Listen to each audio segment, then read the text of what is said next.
G'day guys, I'm D-Mate from NBA Fantasy Bible, and along with me is Kayla Fonte, and together we're Between Two Hoops. Kayla, how are you going? I'm doing well. How about you?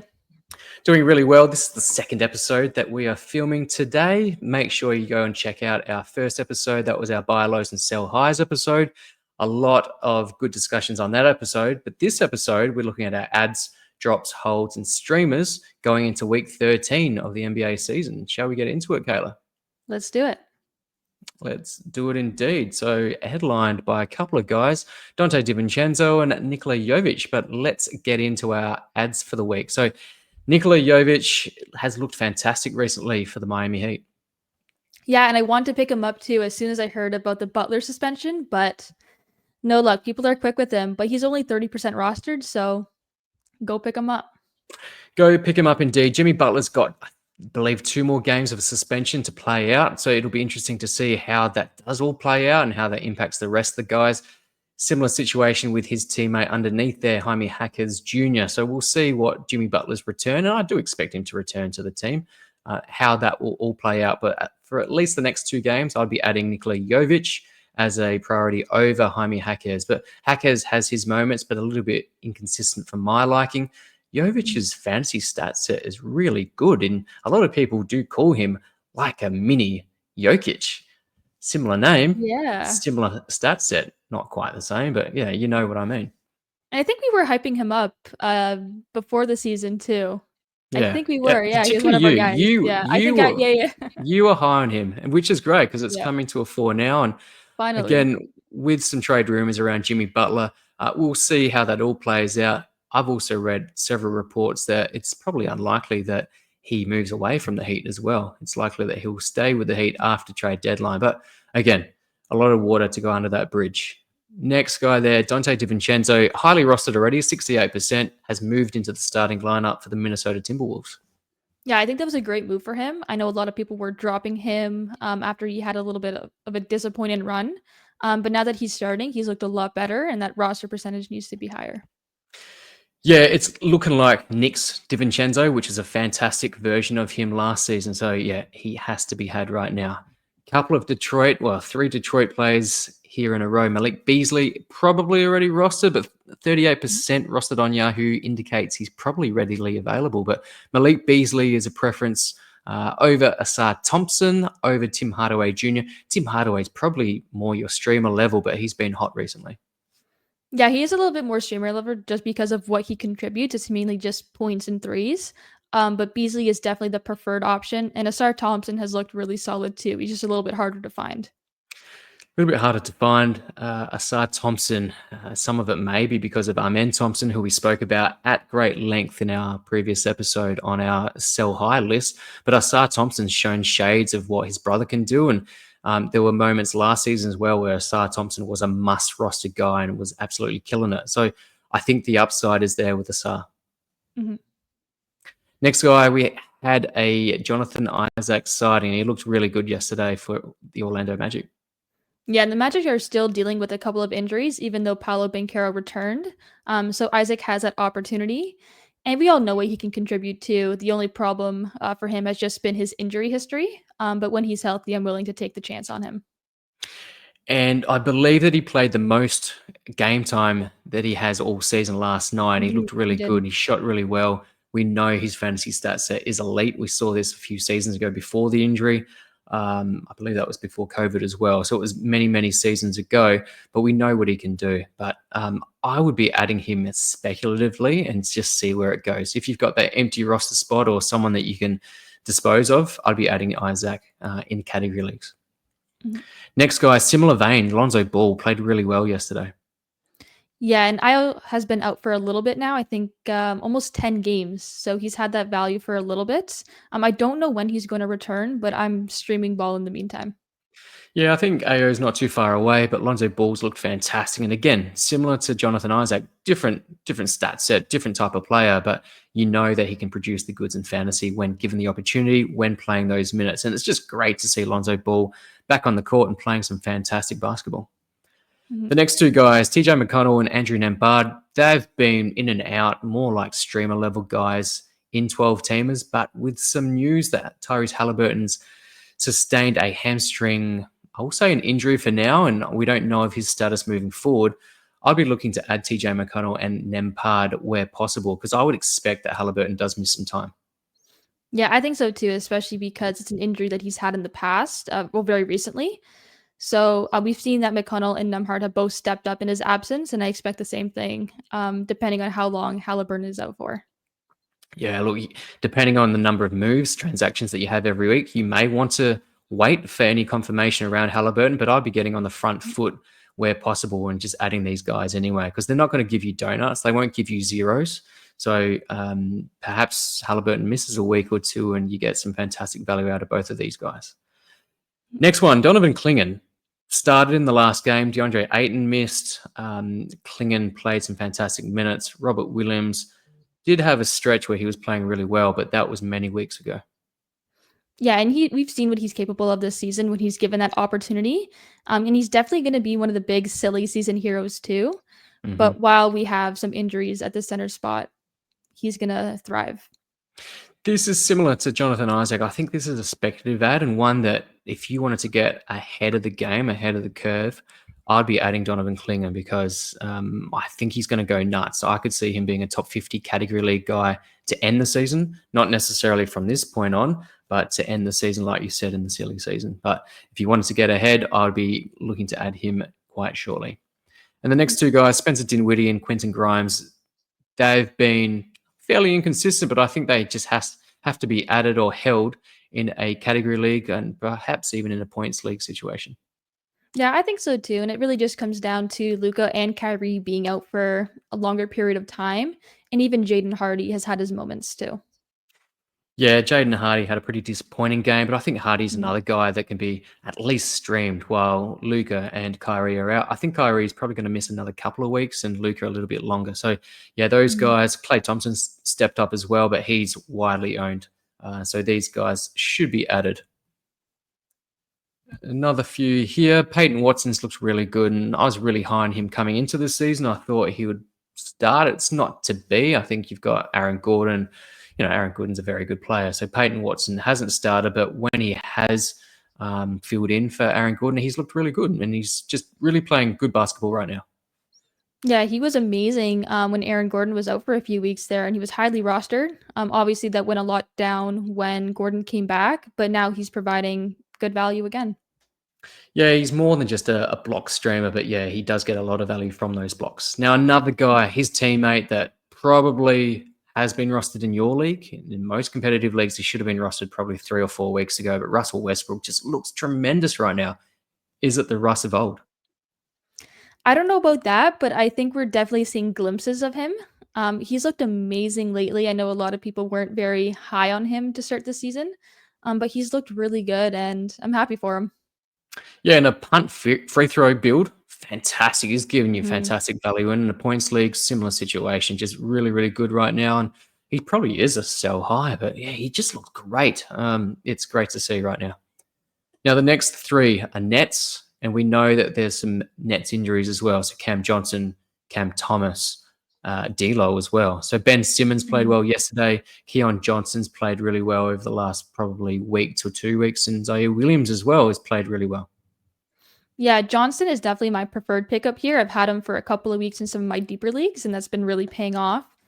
Simmons, do you trust him enough? Because yes, he had a couple of good games, but I don't know. Yeah, maybe in a games cap situation, but if you're playing a head to head where it's just a free for all and he will miss those games, it's probably not one for you. But I can see the appeal there.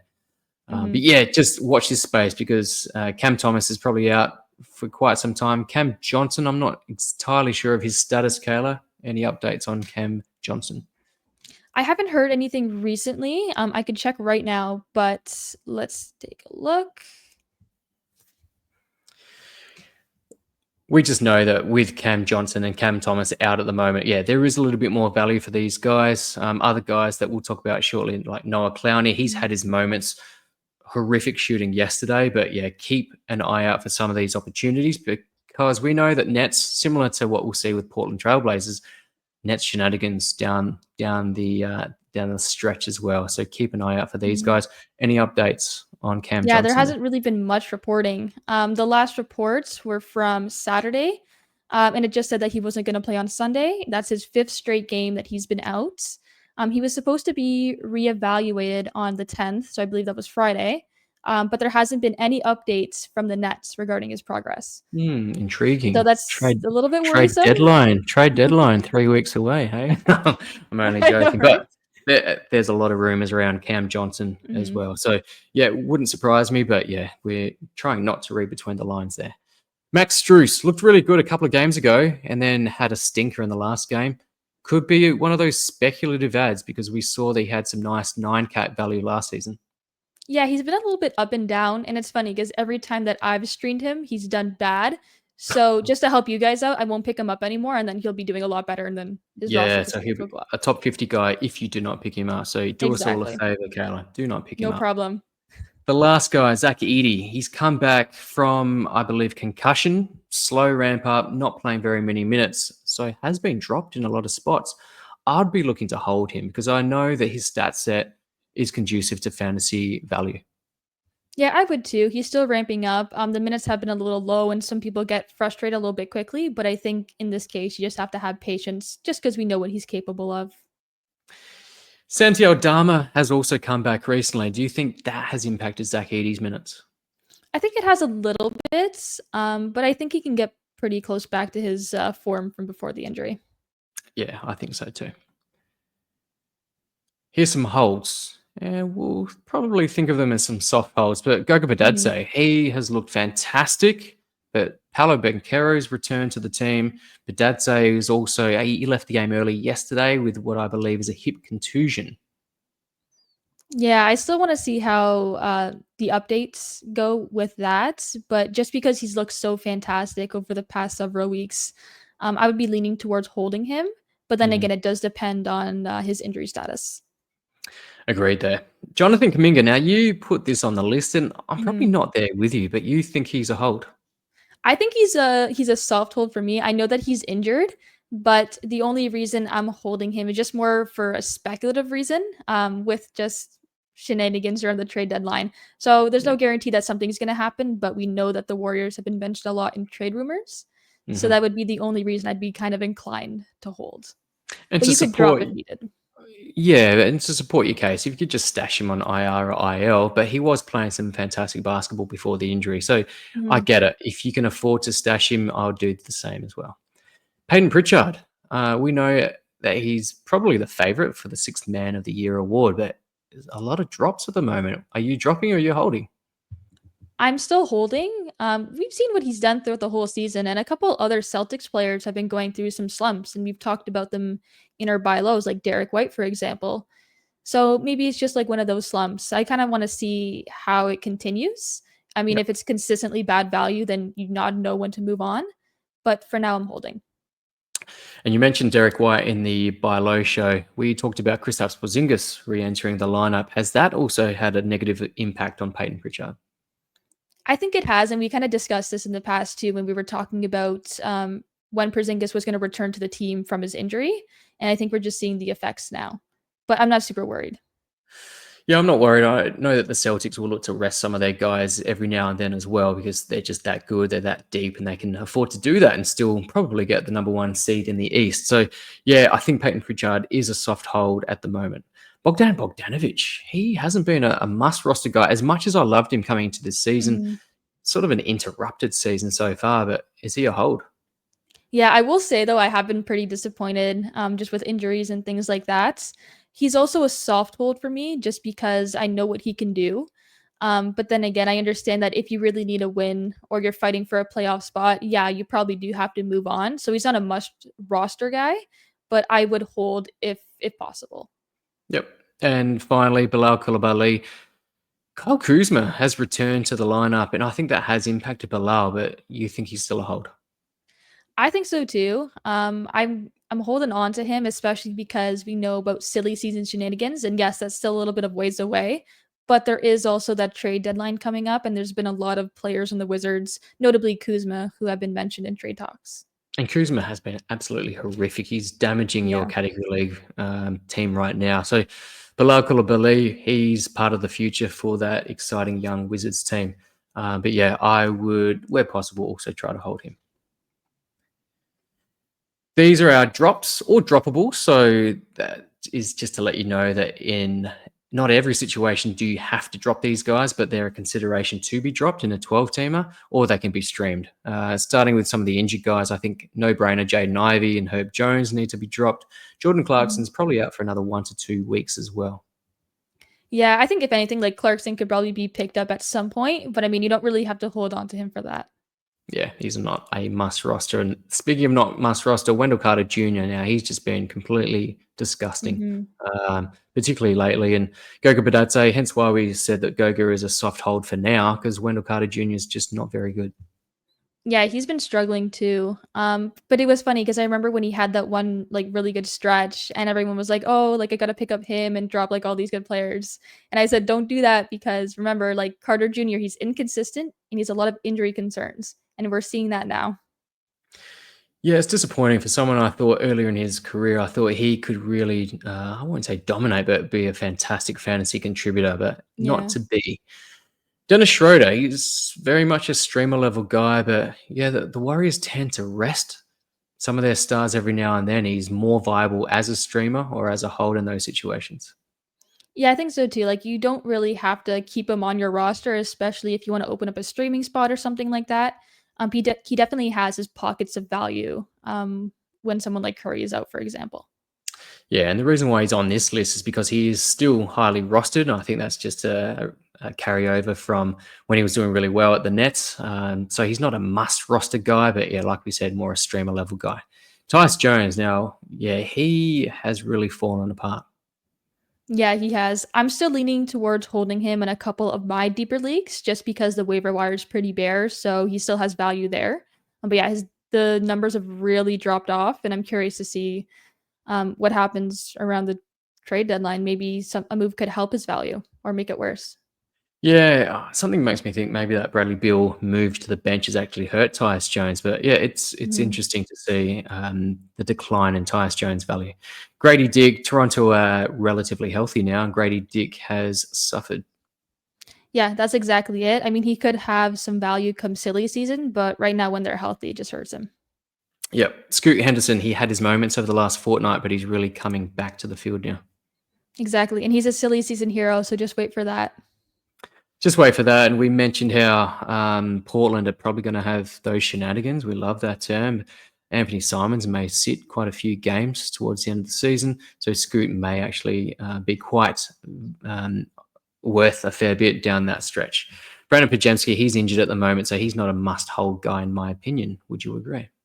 Yeah, I say the same thing. Don't have to hold. You can stream him if you need. Yep. Dan Gafford, as well, some of us predicted, I thought Derek Lively would be the prominent and more dominant center for the Mavericks, and it's proven to be the case, particularly over the last, I would say, 2 to 3 weeks. Yeah, it's kind of made Gafford irrelevant, so no need to hold. Yeah, unless you really, really are desperate for those blocks. I think he's more a streamer level guy at the moment. Mhm. Rui Hachimura, Dorian Finney-Smith is now at the Lakers. I think that has impacted Hachimura's value. Yeah, and he has had a couple of injuries too, but looking at his game log for the past couple of weeks, it's been rough. It has been rough. So yeah, still a streamer level guy. And if LeBron does miss, or if AD does miss, he's a guy to consider. Scottie Pippen Jr., we know that he's good when there are injuries, and he's just mid when everyone's healthy. And it seems to be that the Memphis Grizzlies are getting healthy right now. Yeah, that's exactly it. Whenever Ja Morant is out, that's when you got to stream Scottie Pippen. Yeah, Marcus Smart is still out, but we spoke about Desmond Bain really picking up the slack in our other episode. So, yeah, make sure you go and check that one out, by the way. But yeah, Scottie Pippen Jr., he's more a streamer level guy. Christian Brown, he's really come back. He was a must roster guy to start the season, but he's very much dropped off now. Yeah, definitely. You don't have to hold on to him. I would still monitor his game just to see if things pick up again, but you don't have to hold on to him to do that. Yusuf Nurkic, what's going on here? Can you take me through what is going on with Yusuf Nurkic? Ah, who knows? Honestly, with this guy, 2 DNPs in the past 3 games. it was recently revealed that the last game that he sat out was due to illness. He tested positive for the flu and he's away from the team. But I think it's bigger than that. Getting two DNPs, that's not a very good sign. I don't know. I think that something will likely happen at the trade deadline with him. What do you think? Yeah, he's definitely a prime candidate for a trade. I think he definitely needs it for his career, and I think the Suns need it as well. They know that they need to shake things up and shake things up very quickly because it's Mhm. turning into another season of lost opportunities. Steph Castle, he is on this list because he's still quite widely rostered. He shouldn't Mhm. be rostered in a 12 team, in my opinion. Yeah, I agree so too. He had that really good stretch, but he has dropped off quite a bit since then. So yeah, drop. Next one hurts me. And Kongwe, I was very big on him coming into the season, but it just hasn't taken off like I thought. He's okay. He's all right to roster. He's real back end sort of guy. And if you need big man stats, he's fine. And he does have his moments. He's consistently mediocre, is what I think Mhm. of in Kongwe. And I think he just needs Clint Capella to just go. I think that's just what we need for him to actually finally find some value. Yeah, I completely agree with you there. And who knows, maybe this could be the season where Capella is finally traded. And if that's the case, Mm. then you gotta go get Okongwu. Yeah, and until we hear that, I think yeah, he's more that droppable guy or streamer guy. I don't think he's really exciting us at the moment. But if you can afford to stash him, I would be looking to stashing him because yeah, I was very big on him this season. He's one of the misses for me. Jared McCain injured and he is done for the season. Very disappointing Mhm. for the rookie because he was the favorite for rookie of the year and it just wasn't to be, unfortunately, for him. And the next one is really interesting. I want to pick your brain on this because this is one of yours. But Benedict Mathurin, is he droppable or is he a straight drop? I think he's I would say like kind of borderline. So for me, he's not a must roster guy. Maybe in a really deep league, you could roster him, but the only problem with that is that he's just so inconsistent. So even when you're streaming him too, you don't really know what kind of game he's gonna have, Yeah. unless like there's injuries. Like there could be something with Halliburton with his hamstring, most likely. So he would have increased value there. Not a must roster guy though. Yeah, it's interesting you say that. And we spoke about this before the episode, before we started filming. But I have Benedict Mathurin rostered in one league, one of my 13, and it's a games cap. And I just haven't been playing him recently because he is so inconsistent right now. And I can afford not to play him in those games cap situations. But in the head to head where every game matters, maybe he is droppable in a 12 teamer. But yeah, it may actually depend on also your team build in a category sense.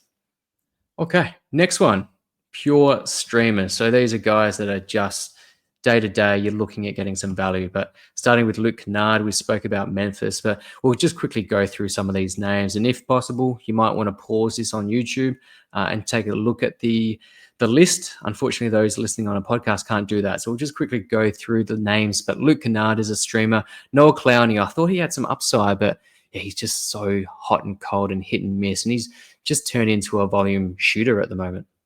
Yeah, that's been the problem, but I'm really just waiting for silly season when I'm hoping that he's gonna be more consistent and have a lot higher value. Yeah, another one of his teammates that could also have more value in the silly season is Dayron Sharp. Yeah, I agree with that too. I've streamed him for a couple of games and he's been all right, but still up and down. Tyrese Martin, I haven't seen a lot of him, but he's putting up some decent numbers. But again, we spoke about the injuries that the Nets have at the moment. So I would be looking out for anyone to return, and that will take away a lot of his playing time. So buyer beware for that stream. Gershon Mhm. Yabusele, he's an automatic stream whenever we hear that Joel Embiid is missing. And he's even had a little bit of value when Embiid has been playing, but obviously his peak is when Embiid is out. Absolutely. His teammate Caleb Martin, another streamer level guy. Yeah, same thing. Like when Paul George is out, like his value is elevated. Yep. Jaden McDaniels, streamer for defensive stats, and he does Mhm. get hot on occasion. So you might want to get him when he does get hot and he goes on a bit of a roll for a few games, but then he comes back to what we're used to seeing from Jaden McDaniels. Yeah, exactly. He's up and down, but like he'll have those hot stretches every once in a while, and that's the best time to stream him. Yep. Similar goes for Harrison Barnes. I believe he was the player of the week or player of the month in the Western Conference not that Mhm. long ago, but Harrison Barnes, streamer for me. Yeah, he's up and down, but yeah, definitely streamer level. Keon Ellis, while De'Aaron Fox was out, he was a must roster guy, but I think he's more a streamer level guy now. Yeah, definitely streamer, especially like when there's injuries. That's when I'm monitoring him, and when he's in the starting lineup. Yep. Next one, Chris Dunn. If Kawhi misses, I think Dunn is a nice still streamer, and we'll just leave it at that. I thought we had a little bit more from him earlier in the season, but it hasn't played out that way. Najee Marshall. Now, I was close to putting him on our ads list just because he does fluctuate between good games and bad games, similar to what his teammates are doing in the absence of Kyrie Irving and Luka Doncic. Yeah, I think he is like a borderline ad too. I just kind of prefer Dinwiddie and Grimes a little bit more than Marshall. Yeah. But he's not a bad streamer either. Yeah, I agree there. Buddy Hield, yeah, just streamer for threes, some points. But he's just been really inconsistent. He had a hot start to the season, but he's really come back to the field now. Yeah, very up and down, but especially like when Curry's out, great streamer for offensive stats. Mason Plumlee, we spoke about Yusuf Nurkic being a drop. Plumlee can be a streamer for big man stats. We'll leave it at that. Grayson Allen, yeah, I think for points and threes, free throw percentage as well. But yeah, streamer level for me as well. Haywood Highsmith put together a few nice games for the Heat. Yeah, and I think this really come down to Jimmy being out. So a couple other guys, besides the ads that we talked about, have had some opportunities. Yep. I've highlighted Isaiah Collier here. He's pictured here, not because I think he's a must-add guy right now. He had a fantastic game yesterday, but we spoke about the silly season. I think he's one that could flourish during that silly season. Yeah, I agree with that too. And he's had a bit of an increased workload, just with the amount of injuries that the Jazz have been dealing with Clarkson, George, a couple others.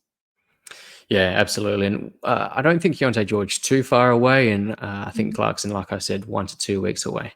Bryce Sensabaugh, his teammate there, he will take advantage whenever they start resting their guys. And we've spoken about Larry Markkinen at length on previous episodes.